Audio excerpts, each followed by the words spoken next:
Maka menurut sebagian ulama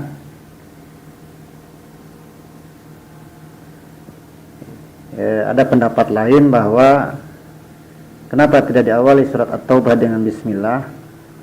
Karena surat At-Taubah itu kan isinya menjelaskan, menceritakan tentang orang-orang kafir yang tidak menepati janji, ya, atau yang orang-orang kafir yang mengingkari janji. Sehingga karena perbuatan orang kafir ini Allah sangat murka terhadap orang-orang kafir dan orang-orang munafik. Nah, sedangkan bismillahirrahmanirrahim itu menunjukkan akan rahmatnya Allah, akan welas asihnya Allah. Maka tidak pantas, tidak munasabah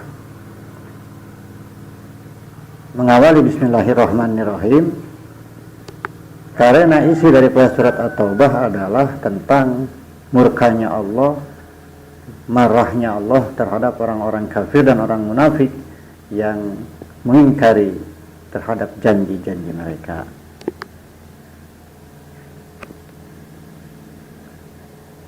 Nah, ada sebagian pendapat para ulama bahwa kalau kita mau memulai menyembelih hewan,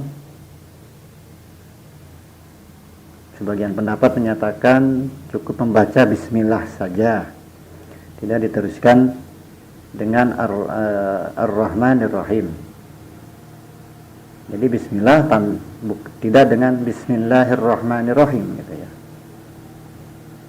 Tidak memakai Ar-Rahmanir-Rahim. Dengan alasan para ulama itu bahwa menyembelih itu kan membunuh. Membunuh itu tidak menunjukkan akan Rahman, kan? Rahmatnya Allah, ulas asihnya Allah. Maka cukup ketika mau menyembelih membaca bismillah saja, ya, tanpa dilanjutkan dengan Ar-Rahmanir-Rahim. Namun sebagian ulama, kebanyakan mayoritas para ulama itu tetap bahwa ketika mau menyembelih kita tetap disunahkan membaca bismillah secara lengkap sampai Ar-Rahmanir-Rahim. Karena menyembelih hewan itu kan termasuk perbuatan yang baik. Kenapa baik? Karena menyebabkan halalnya hewan itu untuk dimakan, kan gitu. Oleh karena itu perbuatan yang baik yang menjadikan halalnya satu hewan untuk dimakan, dikonsumsi oleh seorang muslim, maka yang namanya perbuatan baik tetap disunahkan untuk membaca bismillah secara lengkap, yaitu bismillahirrahmanirrahim. Ya, sebagai ada satu pendapat cerita gitu ya, sebagai anekdot untuk cerita humor saja. Kenapa surat At-Taubah tidak diawali dengan bismillahirrahmanirrahim? Karena di dalam surat An-Naml itu kan bismillahnya ada dua, ya. Pertama bismillahirrahmanirrahim di awal surat, yang kedua bismillahirrahmanirrahimnya di tengah surat, yaitu ketika menjelaskan tentang Nabi Sulaiman, innahu min Sulaimana wa innahu bismillahirrahmanirrahim ala ta'ala alayya wa atuni muslimin. Jadi di dalam surat An-Naml itu istilahnya ada dua, di awal surat dan di tengah surat. Dan arti An-Naml, kan surat An-Naml itu artinya kan semut. Menurut cerita humor nih, bahwa bismillahirrahmanirrahim di dalam surat At-Taubah itu dibawa oleh semut, ya, ke surat An-Naml, seperti itu. Itu mah humor saja gitu ya. Nah, kembali ke pembahasan tentang muqaddimah kitab, yaitu lafaz bismillahirrahmanirrahim. Menurut Kiai Musannif, ya, lanjut pembahasannya pada lafaz Ar-Rahmanir-Rahim. Lafaz Ar-Rahman dan Ar-Rahim itu mustaq ya, atau dibuat dari lafaz rahmat ya. Dimustaq dari lafaz rahmat. Cuma bentuknya sigotnya beda ya. Ar-Rahman dari lafaz rahmat, Ar-Rahim juga dari lafaz rahmat. Yang secara umum maknanya adalah welas asih kan, kasihan gitu ya. Maha pengasih kan gitu.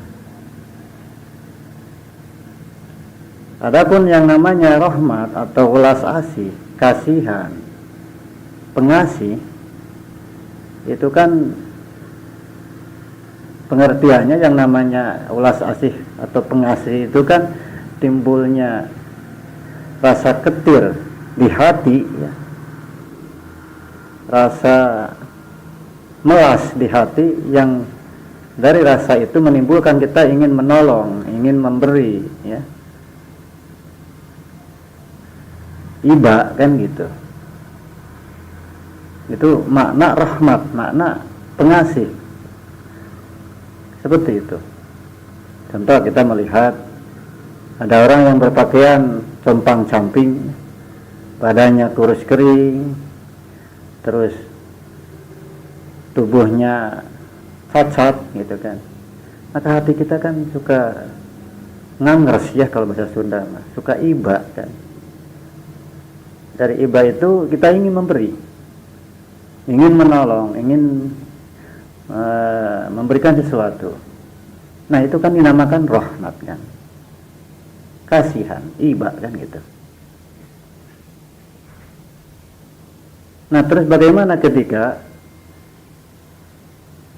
pengasih ini, ulas asih ini disandarkan, dinisbatkan kepada Allah Subhanahu wa Ta'ala. Rahmat ini dinisbatkan kepada Allah Subhanahu wa Ta'ala. Sementara makna rahmat, makna pengasih itu kan seperti itu tadi. Nah, ketika dinisbatkan kepada Allah itu namanya majaz kan ya. Artinya sebatas kata pinjaman saja karena susah untuk memberikan penjelasan dengan makna lain ya, sehingga dikatakan rahmat itu pengasih, welas asih kan gitu. Kenapa dikatakan majaz? Sebab Allah itu tidak punya hati ya. Yang mempunyai hati dan sifat timbul sifat iba, sifat ngangres di hati, ingin memberi karena melihat orang seperti yang tadi disebutkan, itu kan sifat manusia. Artinya karena mempunyai perasaan di hati kan gitu. Oleh sebab itu lafaz Ar-Rahmanir Rahim ketika dinisbatkan kepada Allah, rahmat dinisbatkan kepada Allah, itu maknanya adalah Al-Muhsin, yang artinya yang memberi kebaikan kepada makhluknya. Bukan Allah tadi timbul ada punya hati kemudian merasa iba, merasa ngangres, kasihan ketika melihat keadaan makhluk begini begitu, bukan. Tetapi maksud dari rahmat Allah atau Rahman Rahim ini adalah Al-Muhsin. Allah itu maha pemberi, memberikan kebaikan kepada makhluknya. Itu maknanya seperti itu. Atau muridul ihsan, artinya menghendaki kebaikan kepada makhluknya. Nah maknanya seperti itu ya. Begitu juga dengan asma-asma Allah yang lainnya. Secara makna tekstual itu mustahil ya ada pada zat Allah Subhanahu wa Ta'ala. Artinya sebagiannya terkadang ya maknanya majaz kan gitu. Adapun yang dimaksud daripada asma-asma tadi seperti asma Ar-Rahmanir Rahim ini adalah ghayahnya, ujungnya, makna ujung daripada asma atau ucapan tersebut ya. Ya, artinya kita mengambil makna ghayahnya, ujungnya atau yang pas, yang serasi, yang sesuai untuk zat Allah Subhanahu wa Ta'ala. Seperti ada di antaranya asma Allah itu As-Sabur. As-Sabur maknanya adalah Maha Penyabar.